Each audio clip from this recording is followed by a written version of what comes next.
টোটোর মধ্যেই আস্ত একটি দোকান।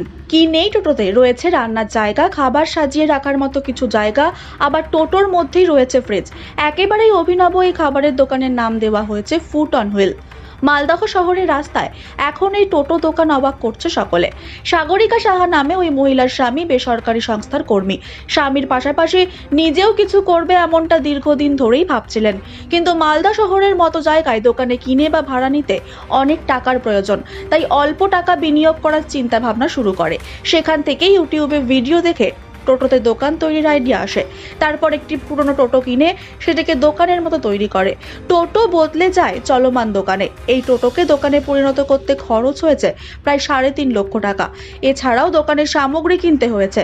সব মিলিয়ে খুব অল্প খরচেই এই দোকান তৈরি হয়েছে। জানা গিয়েছে ফুড অন হুইলে শুধুমাত্র হরিণঘাটার মাংস পাওয়া যায়। বিভিন্ন আইটেমের মাংস ছাড়াও মোমো বিক্রি করছেন মহিলা। তবে এখানে হরিণঘাটার কাঁচা মাংসও বিক্রি করছেন।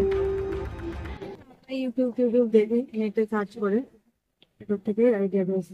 এখানে হরিণঘাটা ওয়েস্ট বেঙ্গল গভর্নমেন্টের প্রজেক্ট হরিণঘাটা মিট। এই মিটেরই ফ্রোজেন যে আইটেমগুলো আছে ওগুলো আমরা এখানে সেল করি ফ্রাই করে। এছাড়াও ফ্রোজেন মিটও আমাদের এখানে পাওয়া যায়, হোলসেল রিটেল সব পাওয়া যায়।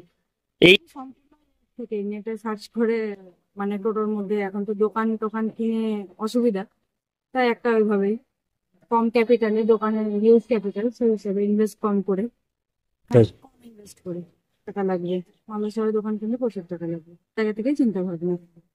সে ভালোই হচ্ছে আমাদের নতুন হিসাবে, সেল ভালোই আছে, খারাপ না। এখানে যেখানে সেখানে নিয়ে যাওয়া যাবে। আমরা এখন স্থায়ীভাবে এখানেই বসছি, গান্ধী মূর্তির এখানে পার্কের কাছে। তো এটা নিয়েও যাওয়া যাবে মোবাইল ভ্যানের মতন। আপনি যেখানে ইচ্ছা সেখানে গিয়েও ব্যবসাটা করতে পারবেন। এখানে চিকেন কাটলেট আছে, পপকর্ন আছে, ললিপপ, ড্রামস্টিক, নাগেটস, সব রকম মোমো আছে, ভেটকি ফিশ ফ্রাই আছে, ফিঙ্গার আছে, ফাস্টফুড আইটেম, স্ন্যাক্স আইটেম সবই আছে। এছাড়া আমাদের কাঁচা মাংস, র মিট এটাও আছে অ্যাভেলেবেল। চিকেন, আমাদের নতুন নন কনভেনশনাল মিট, কোয়েল, হাঁস এসবও আছে, ল্যাম্ব, গোট সবই আছে। নিয়ে কিছু করি না, এটাই এখন নতুন স্টার্ট আপ। যাই হোক, এমনি একটা কিছু করার ইচ্ছা ছিল, সেই থেকেই ভাবলাম। গ্রাজুয়েশন না, ওরকম তো ইয়ে করিনি, নিজের থেকে একটা কিছু করার ইচ্ছে ছিল, তাই। আমার নাম সাগরিকা সাহা।